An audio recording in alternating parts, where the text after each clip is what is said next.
जब मैं ज्योतिष के संबंध में कुछ कह रहा हूं तो मेरा प्रयोजन है कि मैं उस पूरे विज्ञान को आपको बहुत तरफ से उसके दर्शन करा दूं, उस महल के, तो फिर आप भीतर बहुत आश्वस्त होकर प्रवेश कर सकें। पर आदमी की उत्सुकता उसी में है कि उसे पता चल जाए कि वो उसकी लड़की की शादी इस साल होगी कि नहीं होगी। इस संबंध में ये भी आपको कह दूं कि ज्योतिष के 3 हिस्से हैं। एक जिसे हम कहें अनिवार्य, इसेंशियल, जिसमें रत्ती भर फर्क नहीं होता, वही सर्वाधिक कठिन है उसे जानना। फिर उसके बाहर की परिधि है नॉन इसेंशियल, जिसमें सब परिवर्तन हो सकते हैं, मगर हम उसी को जानने को उत्सुक होते हैं। और उन दोनों के बीच में एक परिधि है सेमी इसेंशियल, अर्ध अनिवार्य, जिसमें जानने से परिवर्तन हो सकते हैं, न जानने से कभी परिवर्तन नहीं होंगे। 3 हिस्से कर लें। इसेंशियल, जो बिल्कुल गहरा है, अनिवार्य, जिसमें कोई अंतर नहीं हो सकता, उसे जानने के बाद उसके साथ सहयोग करने के सिवाय कोई उपाय नहीं। धर्मों ने इस अनिवार्य तत्व की खोज के लिए ही ज्योतिष की इजाद की, उस तरफ गए। उसके बाद दूसरा हिस्सा है सेमी इसेंशियल, अर्ध अनिवार्य। अगर जान लेंगे तो बदल सकते हैं, अगर नहीं जानेंगे तो नहीं बदल पाएंगे। अज्ञान रहेगा तो जो होना है वही होगा, ज्ञान होगा तो अल्टरनेटिव्स हैं, विकल्प हैं, बदलाहट हो सकती है। और तीसरा सबसे ऊपर का सरफेस, वो है नॉन इसेंशियल। उसमें कुछ भी जरूरी नहीं, सब संयोगिक। लेकिन हम जिस ज्योतिषी की बात समझते हैं वो नॉन इसेंशियल का ही मामला है। एक आदमी कहता मेरी नौकरी लग जाएगी या नहीं लग। चांतारों के प्रभाव से आपकी नौकरी के लगने न लगने का कोई भी गहरा संबंध नहीं। एक आदमी पूछता है मेरी शादी हो जाएगी, नहीं हो जाएगी। शादी के बिना भी समाज हो सकता है। एक आदमी पूछता है कि मैं गरीब रहूंगा कि अमीर रहूंगा। एक समाज कम्युनिस्ट हो सकता है, कोई गरीब और अमीर नहीं होगा। इन नॉन इसेंशियल हिस्से हैं जो हम पूछते हैं। एक आदमी पूछता है कि 80 साल में मैं सड़क पर से गुजर रहा था और एक संतरे के छिलके पे पैर पड़ के गिर पड़ा, तो मेरे चांद तारों का इसमें कोई हाथ है या नहीं। अब कोई चांद तारे से तय नहीं किया जा सकता कि फला फला नाम के संतरे से और फला फला सड़क पर आपका पैर फिसले। इन निपट गंवारी। लेकिन हमारी उत्सुकता इसमें है कि आज हम निकलेंगे सड़क पर से तो कोई छिलके पे पैर पड़ के खिसल तो नहीं जाएगा। ये नॉन इसेंशियल है। ये हजारों कारणों पर निर्भर है, लेकिन इसके होने की कोई अनिवार्यता नहीं। इसका बीइंग से, आत्मा से कोई संबंध नहीं है। एक घटनाओं की सतह है। ज्योतिष से इसका कोई लेना देना नहीं है। और चूंकि ज्योतिषी इसी तरह की बातचीत में लगे रहते हैं, इसलिए ज्योतिष का भवन गिर गया। ज्योतिष के भवन के गिर जाने का कारण यह हुआ कि ये बातें बेवकूफी की हैं। कोई भी बुद्धिमान आदमी इस बात को मानने को राजी नहीं हो सकता कि मैं जिस दिन पैदा हुआ उस दिन लिखा था कि मरीन ड्राइव पर फला फला दिन में एक छिलके पे मेरा पैर पड़ जाएगा और मैं खिसल जाऊंगा। न तो मेरे खिसलने का चांद तारों से कोई प्रयोजन है, न उस छिलके का कोई प्रयोजन। इन बातों से संबंधित होने के कारण ज्योतिष बदनाम हुआ। और हम सबकी उत्सुकता यही है कि ऐसा पता चल जाए। इससे कोई संबंध नहीं। सेमी इसेंशियल कुछ बातें हैं, जैसे जन्म, मृत्यु, सेमी इसेंशियल। अगर आप इसके बाबत पूरा जान ले तो इसमें फर्क हो सकता है, और न जाने तो फर्क नहीं होगा। चिकित्सा की हमारी जानकारी बढ़ जाएगी तो हम आदमी की उम्र को लंबा कर लेंगे, कर रहे। अगर हमारी एटम बम की खोजबीन और बढ़ती चलेगी तो हम लाखों लोगों को एक साथ मार डालेंगे। मारा है। ये सेमी इसेंशियल, अर्ध अनिवार्य जगत है, जहां कुछ चीजें हो सकती हैं, नहीं भी हो सकती। अगर जान लेंगे तो अच्छा है, क्योंकि विकल्प चुने जा सकते हैं। इसके बाद इसेंशियल का, अनिवार्य का जगत है, वहां कोई बदलाहट नहीं होती। लेकिन हमारी उत्सुकता पहले तो नॉन इसेंशियल में रहती है, कभी शायद किसी की सेमी इसेंशियल तक जाती है। वो जो इसेंशियल है, अनिवार्य है, अपरिहार्य है, जिसमें कोई फर्क होता ही नहीं, उस केंद्र तक हमारी पकड़ नहीं जाती, ना हमारी इच्छा जाती। ज्योतिष का, जिस ज्योतिष की मैं बात कर रहा हूं, उसका संबंध अनिवार्य से, इसेंशियल से, फाउंडेशनल से है। आपकी उत्सुकता ज्यादा से ज्यादा सेमी इसेंशियल तक जाती है। पता लगाना चाहते हैं कितने दिन जीऊंगा, मर तो नहीं जाऊंगा, जी कर क्या करूंगा, जी ही लूंगा तो क्या करूंगा, इस तक आपकी उत्सुकता नहीं पहुंचती। मरूंगा तो मरते में क्या करूंगा, इस तक आपकी उत्सुकता नहीं पहुंचती। घटनाओं तक पहुंचती, आत्माओं तक नहीं पहुंचती। जब मैं जी रहा हूं तो ये तो घटना है, सिर्फ जीकर मैं क्या कर रहा हूं, जीकर मैं क्या हूं, वो मेरी आत्मा है। जब मैं मरूंगा वो तो घटना होगी, लेकिन मरते क्षण में मैं क्या होऊंगा, क्या करूंगा, वो मेरी आत्मा होगी।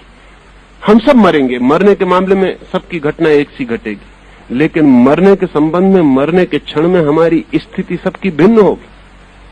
कोई मुस्कुराते हुए मर सकता है, मौत तो घटना है, लेकिन हंसते हुए मरना आत्मा है। तो आप कभी ज्योतिषी से पूछे कि मैं हंसते हुए मरूंगा कि रोते हुए? नहीं पूछा। पूरी पृथ्वी पे एक आदमी नहीं पूछा ज्योतिषी जाके कि मैं मरते वक्त हंसते हुए मरूंगा कि रोते हुए मरूंगा। ये पूछने जैसी बात है, लेकिन ये एसेंशियल एस्ट्रोलॉजी से जुड़ी हुई बात है। आप पूछते हैं कब मरूंगा, जैसे मरना अपने आप में मूल्यवान है बहुत। कब तक जीऊंगा, जैसे बस जी लेना काफी है। किस लिए जीऊंगा, क्यों जीऊंगा, जीकर क्या करूंगा, जीकर क्या हो जाऊंगा, कोई पूछने नहीं जाता।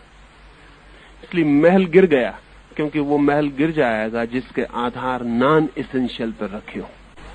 गैर जरूरी चीजों पर जिसकी हमने दीवारें खड़ी कर दी हो, वो कैसे टिकेगा? आधारशिलाएं चाहिए।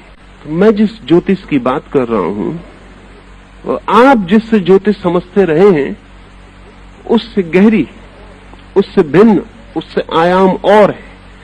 मैं इस बात की चर्चा कर रहा हूं कि कुछ आपके जीवन में अनिवार्य है, और वो अनिवार्य आपके जीवन में और जगत के जीवन में संयुक्त, लयबद्ध है, अलग अलग नहीं।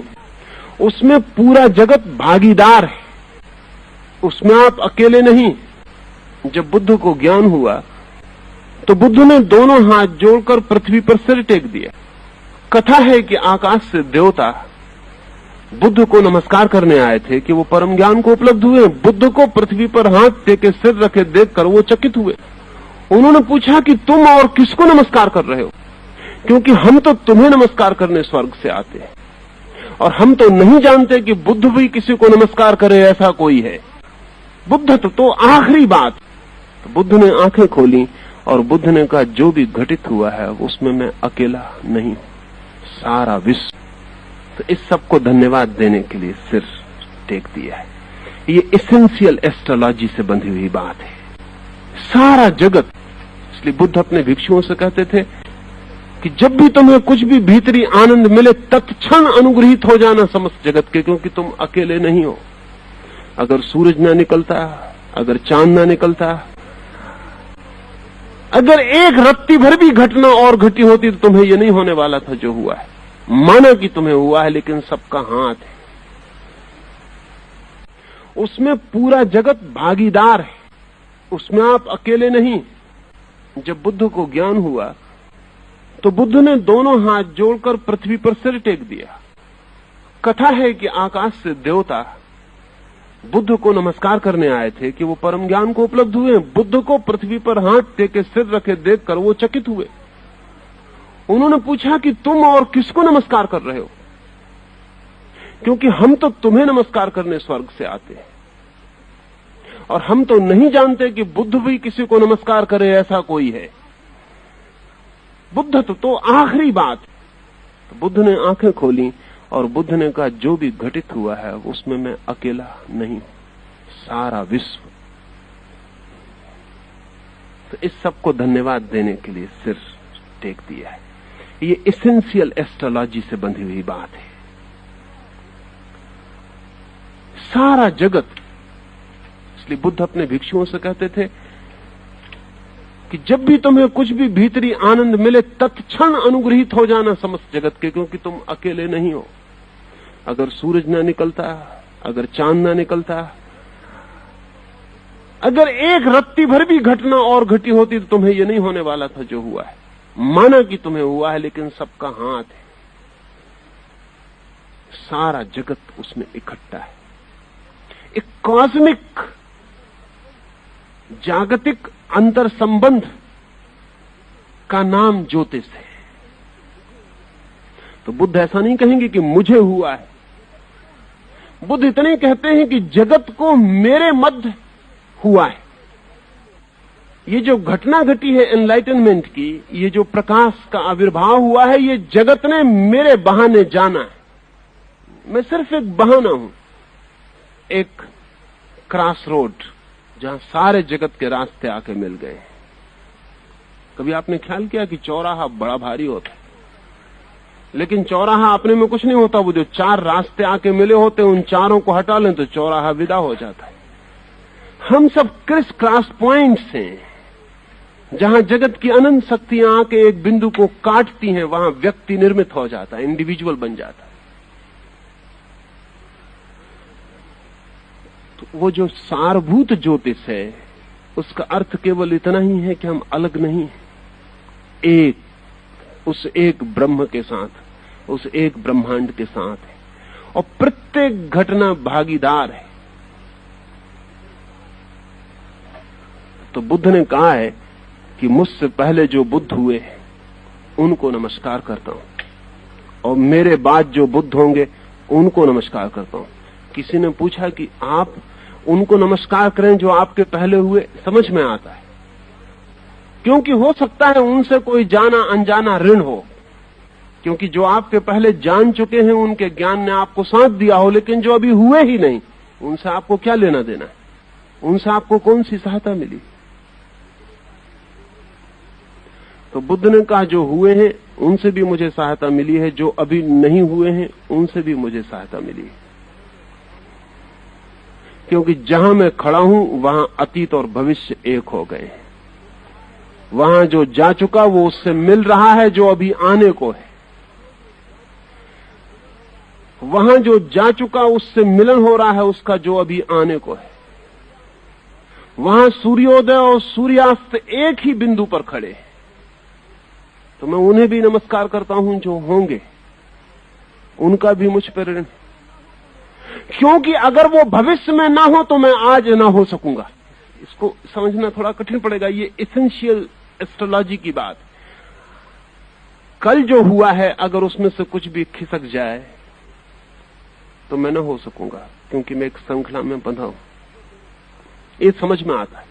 अगर मेरे पिता ना हो जगत में तो मैं ना हो सकूंगा, ये समझ में आता है, क्योंकि एक कड़ी अगर विदा हो जाएगी तो मैं नहीं हो सकूंगा। अगर मेरे पिता के पिता ना हो तो मैं ना हो सकूंगा, क्योंकि कड़ी विसर्जित हो जाएगी।